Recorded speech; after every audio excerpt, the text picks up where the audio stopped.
In today's blog, I try to cover, in very simple terms, how one of the largest settlement and admission of guilty by US corporates, in particular the US tobacco industry, has led to taxpayers and smokers being fucked up not once, not twice, 3 times. Let's do a step back.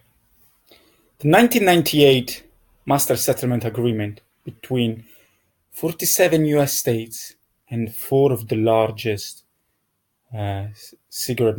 tobacco manufacturer in the United States essentially defined that cigarette companies were liable for producing, marketing, and selling an harmful product that caused cancer to thousands of millions of US smokers.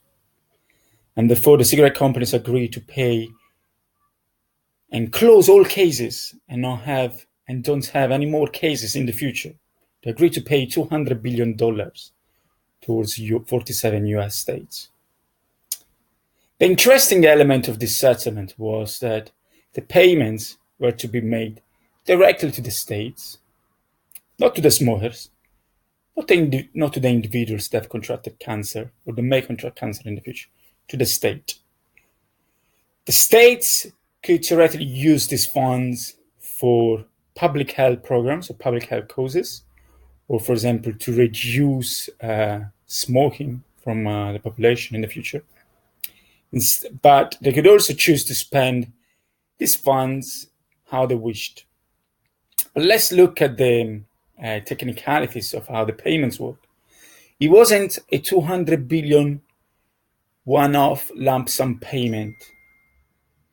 The tobacco producers agreed to pay perpetual annual installments of around $7 to $8 billion to cover for the debt of the settlement. What does it mean? It simply means that every year, as a smoker, you're essentially subsidizing this payment because the cigarette manufacturer are adding on top of their marginal cost of producing one cigarette the equivalent unit of $8 billion divided by the amount of cigarettes that they sell. So ultimately, the smokers, the people that actually smoke, are ending up paying for this fine. Corporates never paid.